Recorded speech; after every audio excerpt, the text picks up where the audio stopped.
Assalamualaikum warahmatullahi wabarakatuh.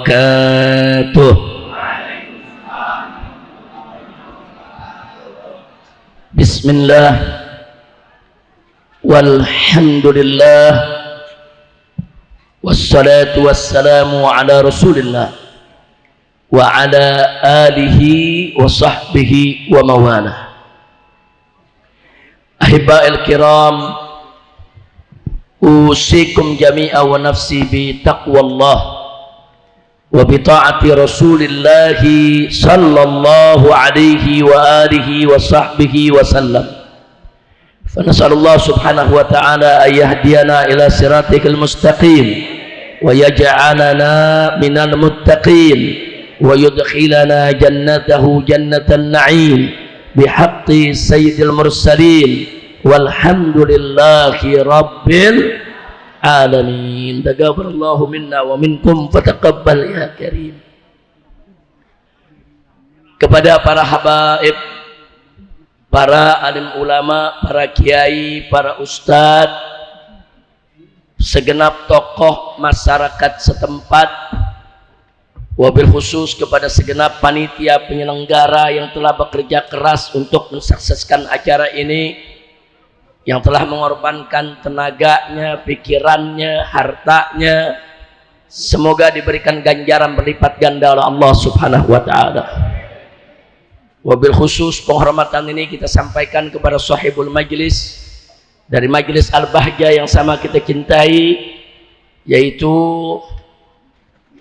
sahibul majlis Al-Habib Ahmad bin Muhdar Al-Attas hafidhahullahu ta'ala wa ra'ah.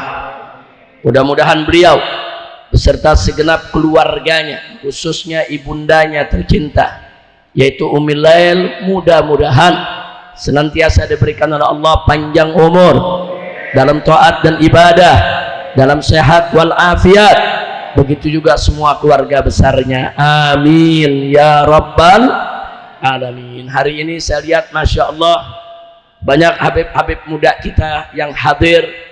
Di sini ada Habib Bahar bin Sumaid, kemudian juga tadi kita lihat ada Habib Nabil Al-Gadri, ada Habib Hasan Al-Kaf, dan barusan juga Waladi Al-Mahbub Al-Habib Muhammad Hanif bin Abdurrahman Al-Attas yang telah menyampaikan ceramahnya.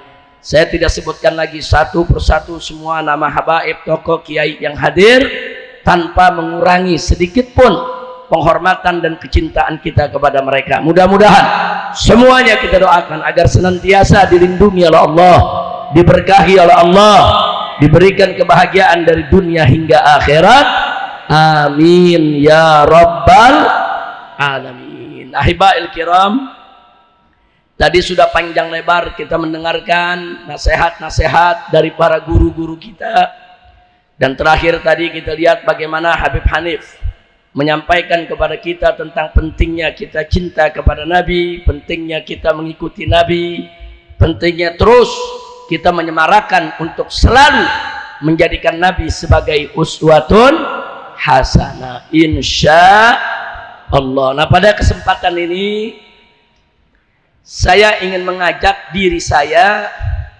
dan semua ahibba rahimakumullah untuk kita menengok satu ayat tentang bagaimana indahnya Nabi memimpin umat. Ini kita bicara tentang leadership.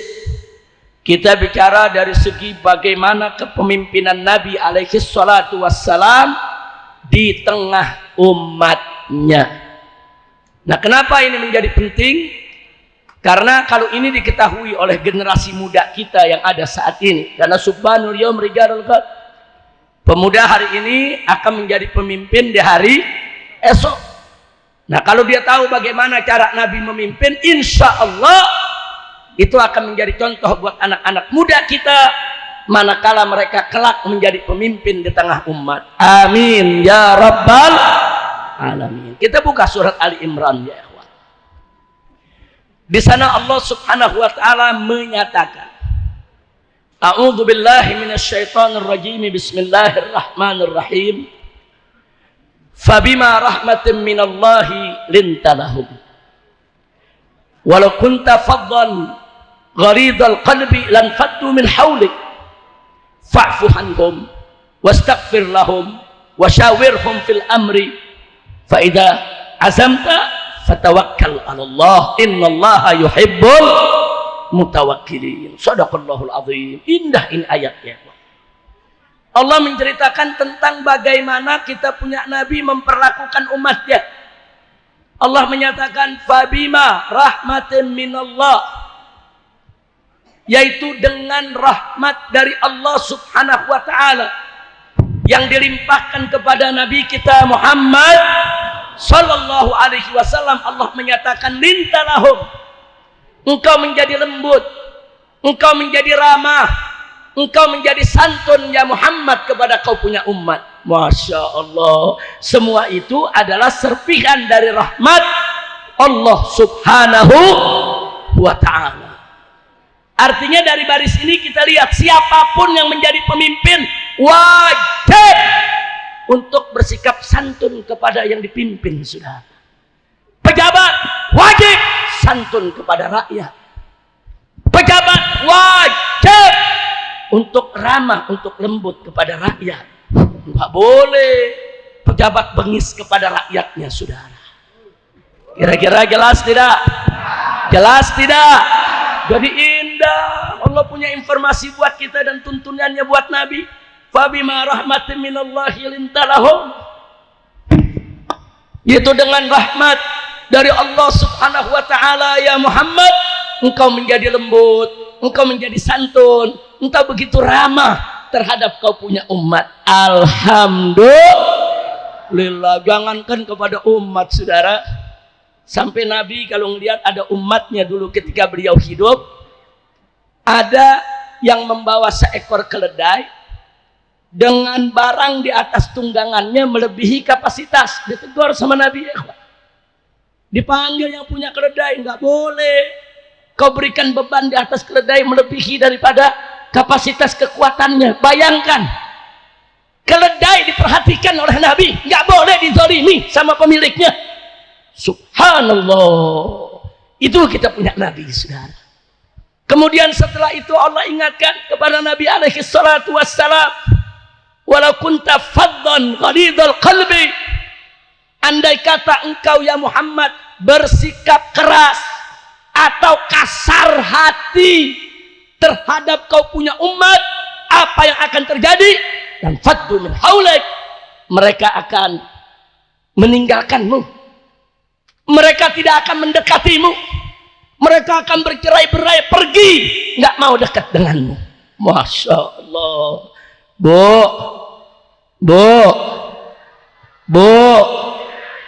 kalau ada pemimpin pejabat bengis, mau dekat? Kalau ada pejabat pemimpin jahat, mau dekat?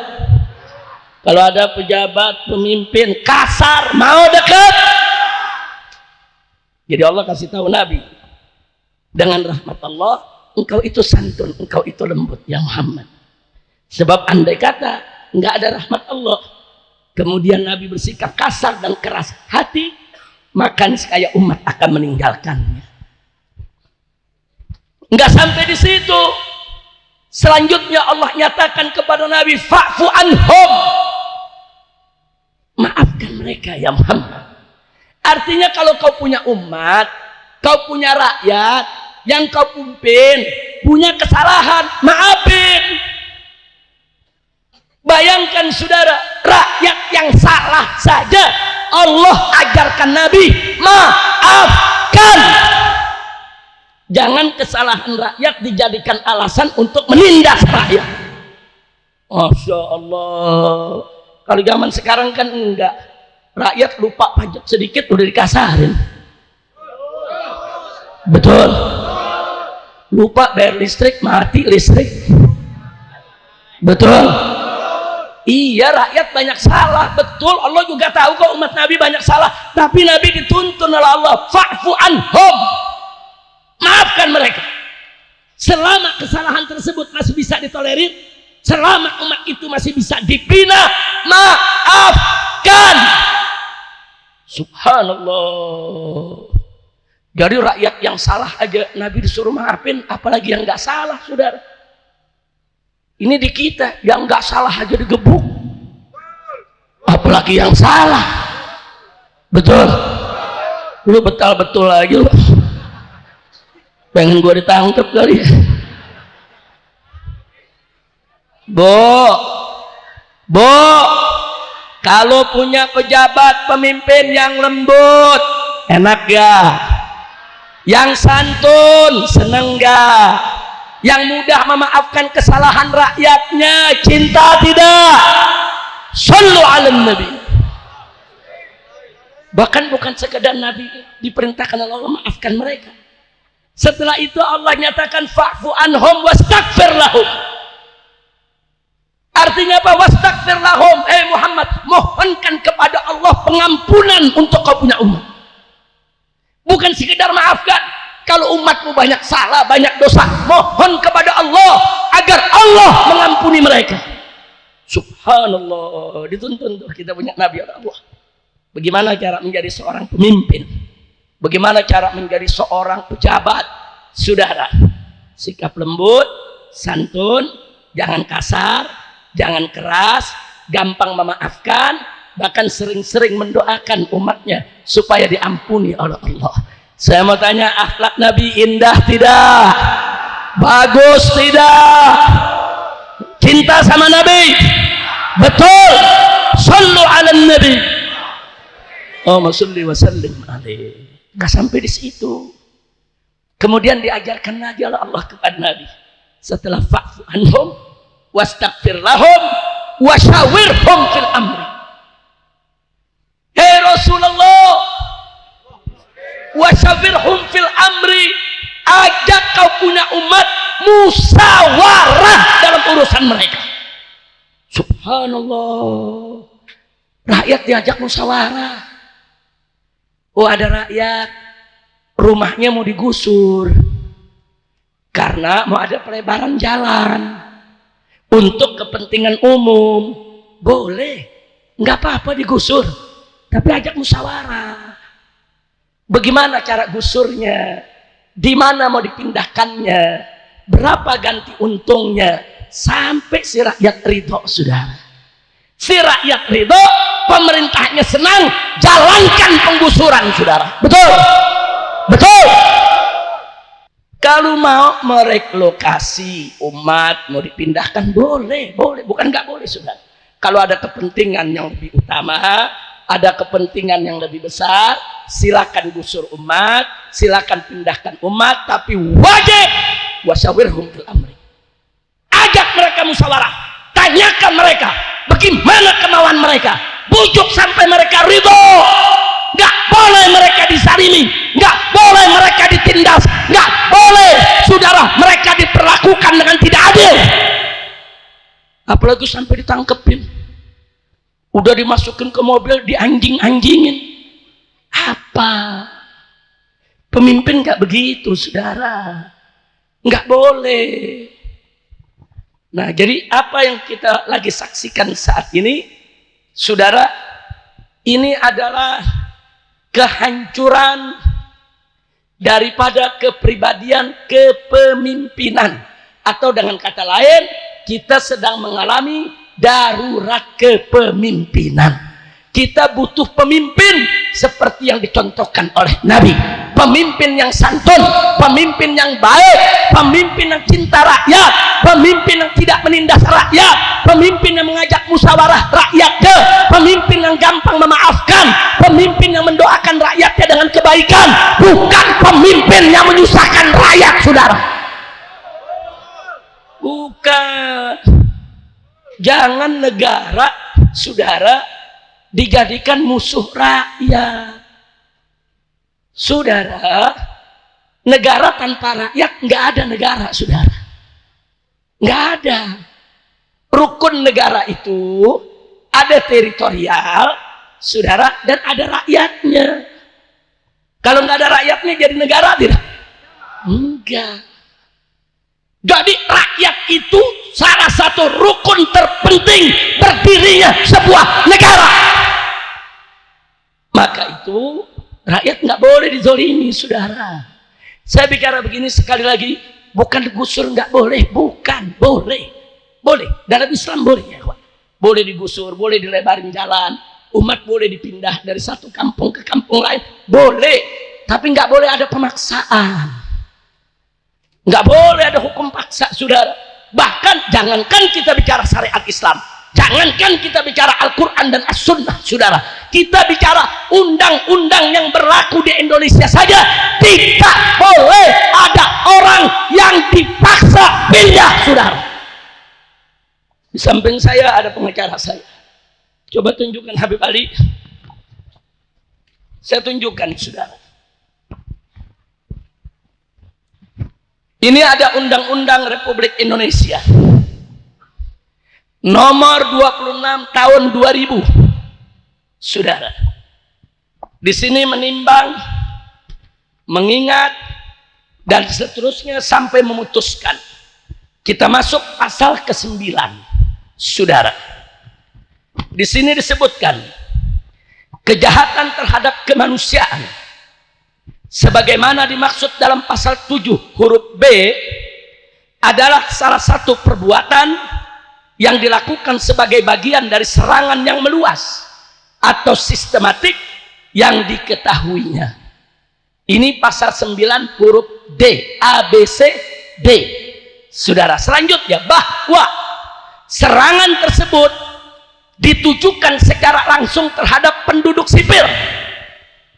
Jadi kalau ada serangan secara sistematis yang dilakukan oleh satu pihak, saudara, langsung diarahkan, ditargetkan kepada penduduk sipil, berupa 1, pembunuhan, atau 2, pemusnahan, atau 3, perbudakan, atau yang keempat, pengusiran atau pemindahan penduduk secara paksa. Ada di sini, saudara. Artinya apa? Kalau ada pihak yang memaksa penduduk dipindah secara paksa, dia melakukan pelanggaran HAM berat, saudara. Ini undang-undangnya. Kalau kita mau bicara ayat Al-Quran, hadis Nabi, wah, udah nggak hitung soal keadilan, saudara. Ini kita bicara undang-undang, jangan mau kita dibodohi. Nggak boleh, tidak boleh siapapun, negara sekalipun, saudara. Mau presiden, mau menteri, mau jenderal yang manapun, nggak boleh mengusir seorang rakyat dari rumah tinggalnya dengan paksa. Haram. Dan ini pelanggaran HAM berat, saudara. Nah, jadi jangan negara ini selalu merasa benar kalau rakyat selalu dianggap salah.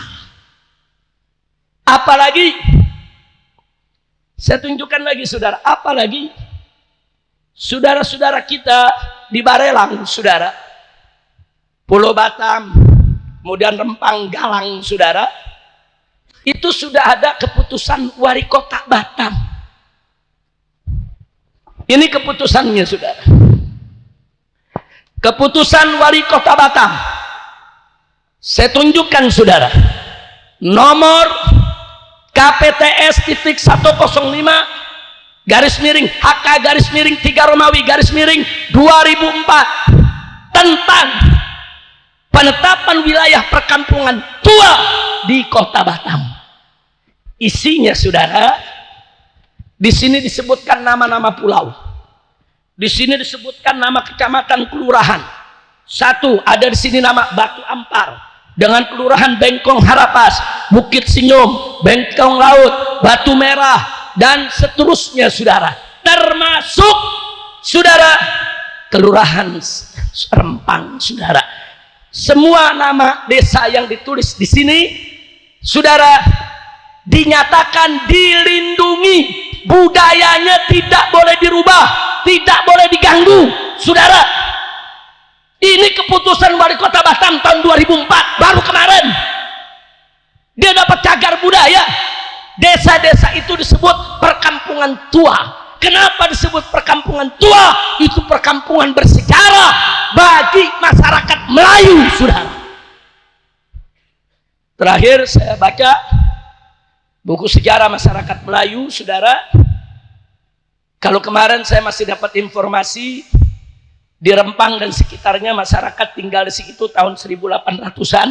Ternyata masyarakat sudah tinggal di situ dari tahun 1700-an. 1720 mereka mulai masuk ke pulau-pulau tersebut. Kenapa? Karena diperintahkan oleh Raja Ali Haji. Raja Ali Haji ini seorang sastrawan Melayu dan dia seorang raja, saudara. Itu rakyat disebar di beberapa pulau dari tahun 1720 untuk apa? Menjadi benteng. Jangan sampai ada kapal-kapal asing masuk, saudara. Begitu tahun 1780, betul, tentara Belanda masuk, saudara. Perang bertempur, orang-orang yang tinggal di pulau tersebutlah termasuk kakek moyangnya warga Rempang. Mereka yang perang, mereka yang melawan Belanda, dan akhirnya mereka mendapatkan kemenangan, saudara. Terus sekarang anak cucunya mau diusir. Dari mana ceritanya? Terus mau dikasih sama orang yang namanya Tommy Winata. Saudara, siapa dia? Mentang-mentang banyak duitnya, mentang-mentang banyak hartanya, terus mau jadi jagoan di negeri ini. Dia mau beli semua pejabat untuk diadu dengan rakyat. Kurang ajar. Saya ingatkan kepada semua naga-naga, saudara. Semua naga-naga, jaga sikapmu. Jangan ganggu pribumi. Jangan ganggu umat Islam. Kalau kalian terus mengganggu umat Islam, besok kalian akan jadi cacing. Bukan naga lagi, saudara. Saya mau tanya semua, siap jadikan naga sebagai cacing? Takbir! Shallu ala Nabi. Umat Islam gak pernah ganggu mereka. Mereka mau punya hotel silakan. Mereka mau punya real estate silakan. Mereka mau punya uang triliunan yang 7 keturunan tidak habis. Kita nggak ngiri umat Islam, betul? Betul? Urusan mereka kaya raya, saudara. Tapi jangan ganggu kita dong. Jangan mentang-mentang terus punya duit. Saudara kita mau diusir dari kampung halamannya yang dia sudah tinggal di situ ratusan tahun. Kurang ajar. Nah, jadi saudara, sengaja saya bawakan tadi bagaimana cara Nabi memimpin. Saya ingin ingatkan semua pemimpin Indonesia. Kalian kan muslim. Contoh dong nabinya. Ajak dong musyawarah rakyatnya. Santun dong kepada rakyat. Jangan caci maki rakyat. Jangan bohongi rakyat. Jangan tipu rakyat. Jangan tindas rakyat. Jangan zalimi rakyat. Kira-kira yang saya sampaikan jelas tidak? Jelas tidak? Jadi sekarang saya mau tanya, kalau warga Rempang sekarang melawan, wajar tidak? Wajar tidak? Wajar tidak? Wajar, saudara. Tahu-tahu begitu mereka melawan, mereka disebut penjahat. Yang penjahat bukan mereka, lu yang jadi penjahat. Yang ngusir masyarakat yang penjahat, betul? Oligarki yang zalim yang penjahat, betul? Oligarki busuk yang penjahat, betul? Takbir! Tadi pagi saya sempat kaget, saudara. Saya dengar kabar dari kawan-kawan di Batam dan Riau bahwa Ustadz Abdus Somad yang kita cintai, UAS, mendapat panggilan polisi. Kita kaget, saudara. Saya minta bantuan kepada pengacara, hubungi kawan-kawan yang di Riau, hubungi kawan-kawan yang di Batam. Apa betul ini Ustadz Abdus Somad dapat surat panggilan? Karena kita marah, saudara. Kalau seorang Ustadz Abdus Somad yang menyuarakan kebenaran, membela bangsa Melayu, mendukung perjuangan bangsa Melayu, saudara, kemudian dianggap sebagai penjahat, kita tidak akan ridho dan kita tidak akan terima, betul? Takbir! Saya mau tanya, Ustadz Abdus Somad itu pecundang atau pejuang? Pecundang atau pejuang? Pecundang atau pejuang? Beliau bukan penjahat, saudara. Nah, akhirnya saudara, tadi pagi saya sempat ceramah di Condet, saya kritisi soal ini, kita tumpahkan kemarahan kita. Kita nggak terima kalau Ustadz Abdus Somad yang sedang getol membela bangsa Melayu yang tertindas, kemudian menjadikan penjahat. Tapi alhamdulillah, sore tadi kami langsung mendapat jawaban, baik dari para pengacara maupun dari para asistennya Ustadz Abdus Somad. Saudara, Dan Ustadz Abdus Somad juga segera membuat rekaman, disebarluaskan di mana-mana. Yang mendapat panggilan polisi adalah sahabat beliau yang bernama Ustadz Burhan. Tapi beliau tetap marah. Kenapa? Karena Ustadz Burhan ini, kata Ustadz Abdus Somad, ini orang baik. Dia punya restoran, saudara. Dia suka kasih makan anak yatim, kasih makan janda-janda lemah, kasih makan orang miskin. Kemarin begitu warga dari Rempang numplek di Batam, saudara. Mereka demo menuntut keadilan, nggak bawa makanan, nggak bawa minuman. Ustadz Burhan berbaik hati, kasih makan, kasih minum. Ustadz Burhan dipanggil polisi. Apa dalam surat ditulis? Diduga melakukan tindak pidana karena membantu orang yang melakukan kejahatan. Lu yang jahat bilang masyarakat jahat. Kacau tidak? Kacau tidak? Kita bersyukur bukan Ustadz Abdus Somad, alhamdulillah. Tapi kita tetap nggak terima. Ustadz Burhan itu orang baik, dia berderma, dia bantu orang. Kenapa dianggap penjahat? Saya jadi ingat peristiwa Pilpres 2019, tanggal 21-22 Mei di Jakarta. Saudara, itu petugas rumah sakit, petugas kesehatan kemanusiaan dari Mercy, dari Hilmi ditangkap oleh aparat. Begitu ditangkap, tuduhannya apa? Membantu penjahat. Jadi masyarakat yang tidak terima hasil Pilpres, bentrok itu di Bawaslu, saudara, itu dibilang penjahat. Yang namanya demonstrasi itu bukan penjahat, itu unjuk rasa. Soal unjuk rasa itu akhirnya chaos, itu persoalan lain. Jangan kemudian langsung dituduh mereka penjahat. Jangan sekarang kita ada di mulut serigala, besok baru masuk mulut singa. Sama juga bohong. Betul. Makanya minta kepada Allah, semoga besok kita mendapat pemimpin yang baik, pemimpin yang jujur, pemimpin yang amanah, pemimpin yang cinta kepada Allah dan Rasulnya, pemimpin yang lembut kepada rakyatnya, pemimpin yang mengajak rakyatnya bermusyawarah, pemimpin yang mudah memaafkan kesalahan rakyatnya, pemimpin yang selalu mendoakan kebaikan untuk rakyatnya, pemimpin yang menuntun rakyatnya ke jalan yang benar. Ala hadhihi niyyah wa likulli niyatin salihah wa ila hadratin nabiyil mustafa sallallahu alaihi wasallam bisiril